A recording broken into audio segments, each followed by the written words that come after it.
Okay, TBH Labs နဲ့ကြိုဆိုပါရစေကျွန်တော်ဒီနေ့ showcase လုပ်မဲ့ product က video title ရဲ့အတိုင်းပဲ V.Jun ရဲ့ Fighter Glass 3.0 widescreen edition ပါအသစ်ပေါ့နော်ဆိုတော့ဒီအသစ်ကဘာထူးသွားလဲဆိုတော့သူ့ရဲ့နာမည်ရဲ့အတိုင်းပဲပေါ့နော် screen area ပိုကျယ်သွားတယ် iPhone ပါဝင် Android model ပေါင်း300ကျော်ထိရမယ်ရှားနိုင်တဲ့မျိုးစားတွေကထုံးစံတိုင်းပဲအကြည့်ရှိမယ်ဘေးကလူမမြင်ရတဲ့ clear privacy ရှိမယ် gamer တွေအတွက် matte finish လည်းရှိမယ်ဒီ temper glass ရဲ့အောက်ခံပြားမှာသူ့ရဲ့ special ဖြစ်တဲ့အပိုင်းလေးတွေကိုသူကရေးပေးထားတယ် widescreen edition ဒါကသူတို့ရဲ့ဘယ်လိုပြောမလဲ marketing point ပေါ့နော် phone original display ထက်ပိုကျယ်တဲ့မှန်ကတ်ဆိုတာကိုပြောချင်တာဗျာဒါကျွန်တော်တို့လက်တွေ့စမ်းကြည့်ရမယ်အပိုင်းပေါ့နော်ပြီးတော့အကျန်းခံတဲ့ဘိုင်းမှာဆိုလို့ရှိရင် lap dust အရာ32 gram ရှိတဲ့တန်တုံးကို120 cm အမြင့်ကနေပြီးတော့ပြုတ်ကျမဲ့တန်ကိုခံနိုင်တယ်ဆိုပြီးတော့လည်း data ရှိထားတယ်ဒါကတော့အရင် V.Jun Fighter Glass 3.0 ရဲ့ durability နဲ့အတူတူပဲဒါပေမဲ့ Android မှန်ကတ်မျိုးစားထဲမှာတော့ဒီကောင်ကနည်းနည်းကျန်းတယ်ပေါ့နော်ဆိုတော့မှန်သားပိုင်းမှာသူအကျန်းအခန့်ဆုံးဖြစ်တဲ့ high illumina glass သုံးထားတယ်အထူက 0.33 mm ရှိမယ်ချုံးမွေးမှုပိုင်းမှာ Dual Plasma Oil Dual ဆိုတာ Plasma Oil ပဲဗျာအဲ့ဒါကိုမှနှစ်ဆပိုချောအောင်လုပ်ပေးထားတယ်လို့ပြောချင်တာဘေးပေါင်ကို 2.5D curve အခုံးနည်းပညာနဲ့လုပ်ထားတယ်ဆိုတော့ဖုန်းကိုလက်နဲ့ပုတ်တဲ့ချိန်ပေါ့နော်ထောင်းတွေကိုပုတ်တဲ့ချိန်မှာလက်မရှတော့ဘူးအခုဒီ product အသစ်ထဲက main ဖြစ်တဲ့ဒီ widescreen edition က phone display ထက်ပိုကျယ်တယ်ဆိုတော့ဟုတ်မဟုတ်ကိုကျွန်တော်တို့ iPhone 13 Pro Max နဲ့စမ်းပြပေးမယ်အခုဒီမှာမြင်ရတဲ့အတိုင်းပဲရှင်းကြည့်မယ်ဆိုရင် iPhone display ရဲ့ဘေးပေါင်နှစ်ခုကြားအကျယ်က 71 mm အမြင့်က 153 mm လောက်ရှိတယ် V.Jun ရဲ့ widescreen edition glass ကအကျယ်72 mm အမြင့်155 mm ရှိတယ်ဆိုတော့ temper glass ရဲ့ viewable area ပေါ့နော်အဲ့ဒါ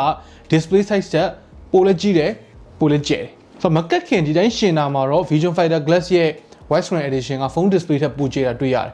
display area ကိုကွယ်နေမလားမကွယ်နေဘူးလားဆိုတာကိုကျွန်တော်တို့ကတ်ပြီးရင်ပြပေးမယ်အခုမြင်ရတဲ့အတိုင်းပဲပေါ့နော်ကတ်ပြီးသွားတဲ့အချိန်မှာလည်း iPhone ရဲ့ display ကို temper glass ရဲ့ဘေးပေါင်အမဲတွေကဖုံးနေတာမျိုးကွယ်နေတာမျိုးမရှိဘူးကျွန်တော်သေချာကြည့်မယ်ဆိုလို့ရှိရင် temper glass ကတ်ပြီးထားတာတော့မှပဲဖုန်းရဲ့ display ဘောင်တွေကိုတော့မြင်နေရတယ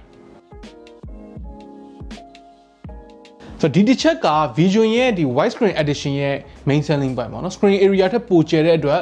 ကိုဖုန်း screen ကို temper glass ဘေးပေါင်တွေကနေပြီးတော့လာကွယ်တာမျိုးမဖြစ်တော့ဘူးပြီးတော့ကြံတဲ့မာဂျိုမှုပိုင်းတွေအကျန်းခံတဲ့အပိုင်းတွေအဲ့ဒါတွေကလည်းအရင်တုန်းက V.Jun Fighter Glass တွေလိုပဲအကျန်းခံတဲ့ဘေးပေါင်ခုံပေးထားတာမျိုးတို့ earpiece နေရာကတ်တင်တိတိကျလုပ်ပေးထားတာမျိုးတို့အဲ့ဒါအရင်တုန်းက V.Jun ရဲ့ standard တွေအတိုင်းပဲ quality ပြည့်ရမယ်ဆိုတော့သူ့ရဲ့အနှစ်ရတာ temper glass တွေမှာမဖြစ်မနေပါတဲ့ဘေးပေါင်အမဲတွေကအရန်ပါသွားတယ်ဆိုတဲ့တစ်ချက်ဆိုတော့ product နဲ့ပတ်သက်လို့ကတော့ဒါပဲပေါ့နော်ဆိုတော့ဒီမှာ general knowledge တွေတစ်ခုစိတ်ဝင်စားတဲ့ကောင်းတဲ့တစ်ခုလေးပြောပြမှန်မကွဲတစ်ခုကိုကျွန်တော်စက်ယုံမှာဘယ်လိုထုတ်လဲဆိုတာကိုသိလာတော့မသိဘူးကျွန်တော်တော့မသိဘူ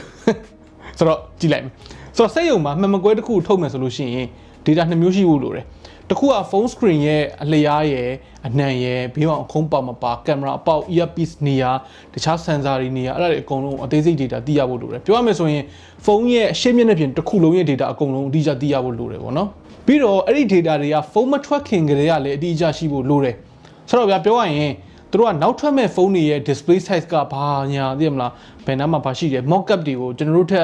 အရင်စောပြီးတော့သိတဲ့သူတွေပဲဆိုပါတော့ဆိုတော့ဟုတ်ပါပြီဖုန်းကမထွက်သေးဘဲနဲ့ဒီ data တွေကိုဘယ်ရရလဲပေါ့နော်တရုတ်မှာဒီလိုမျိုး phone screen size တွေနဲ့ပတ်သက်ပြီးတော့ data တွေကိုမထွက်ခင်ကလေးကဝယ်လို့ရတယ်ဆိုတော့ထုံးစံတိုင်းပဲဗျာဖုန်းမှန်မကွဲထုတ်တဲ့သူတို့ဖုန်း cover တက်တဲ့သူတို့ accessory ထုတ်တဲ့သူတို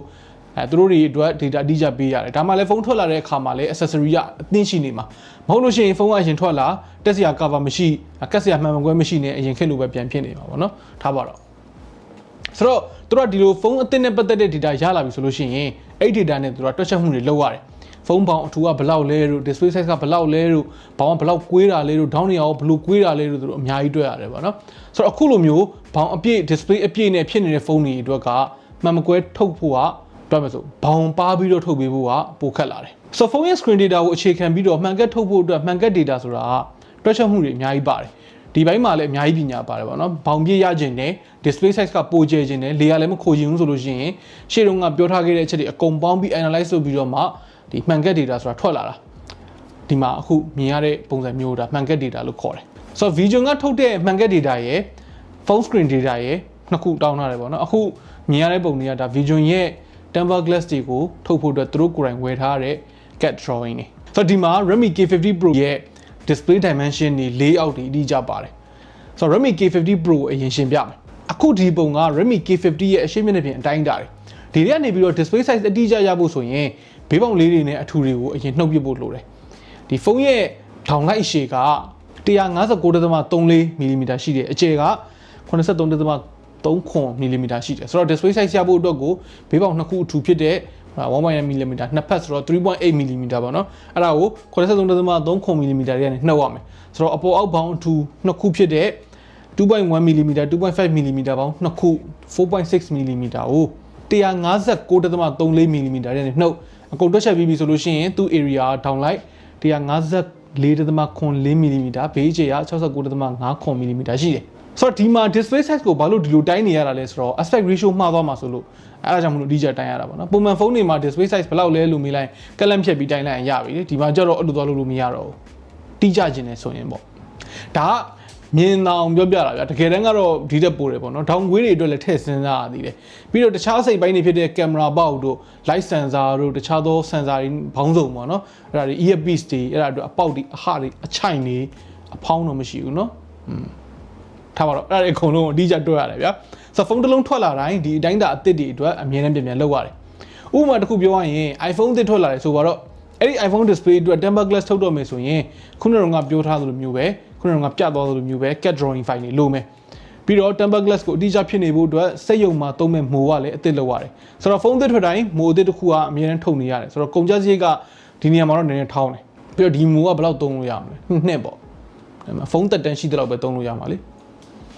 Android ဖုန်းတွေမှာကျတော့ဖုန်းအသစ်ထွက်တိုင်းမို့အသစ်ထုတ်နေဖို့တော့မလိုဘူး။ဘာလို့လဲဆိုတော့တချို့ဖုန်းတွေက screen size အတူတူမှာ model ပဲကွဲပြီးထွက်တာမျိုးရှိတယ်။အဲ့လိုမျိုးခါမျိုးကြလို့ရှိရင်အရင်ရှိပြီးသားမို့ပဲစက်ရုံမှာပြန်သုံးပြီးတော့ tempered glass ကိုဆက်ထုတ်လို့ရတယ်။အသစ်ထွက်တဲ့တခြား model တွေမှာဆိုလို့ရှိရင်လည်းဆက်သုံးလို့ရတယ်။ဆိုတော့ Android model တော်တော်များများမှာ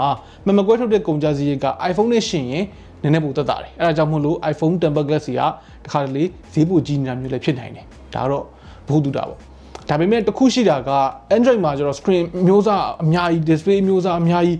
ဟို brand အများကြီးရှိတယ်ဗျာ Apple ကျတော့တစ်နှစ်မှာဒီမျိုးပဲထွက်တယ်အဲ့ဒီတခုတော့ကွာတယ်ပေါ့နော်ဆိုတော့ခုဒီမှာဆိုလို့ရှိရင် V.Jun ရဲ့ wide screen tempered glass နဲ့ Redmi K50 Pro ရဲ့ original display layout ကိုရှင်းပြထားတယ်ဒီမှာလည်းခုနကတွက်ပြထားတဲ့အတိုင်းပဲတွက်လိုက်မယ်ဆိုရင် tempered glass ရဲ့ display area ထောင်လိုက် 156.5 mm ရှိတယ်ဘေးအကျယ် 87 mm ရှိတယ်ဆိုတော့ဖုန်းရဲ့ display အကျယ်ရှိတာထက် tempered glass ရဲ့ဘောင် area ကဘောင်အတွင်း area ပေါ့နော်အဲ့ဒါပိုကျယ်တယ်အဲ့ဒါကြောင့်မို့လို့ wide screen edition လို့နာမည်ပေးတာ okay ဒါလို့ဆိုလို့ရှိရင် V.Jun ကထုတ်ထားတဲ့ tempered glass အသစ်တွေကဘာတွေပိုကောင်းလာလဲဘာတွေကွာသွားလဲဆိုတာကိုပြောပြပြီး tempered glass တွေဘယ်လိုထုတ်လဲ process တွေကဘယ်လိုရှိလဲဘယ်လိုလုပ်ကြလဲဆိုတာလေးကိုလည်းသိသွားပြီဆိုတော့ခင်ဗျားတို့ရောဒီ tempered glass တွေနဲ့ပတ်သက်ပြီးတော့ဘယ်လိုမြင်လဲထုံးစံတိုင်းပဲအောက်က comment ထဲမှာဝင်ရောက်ဆွေးနွေးညှိနှိုင်းပေးတော့လို့ရပါတယ် okay နောက်နေ့မှတွေ့တော့ပေါ့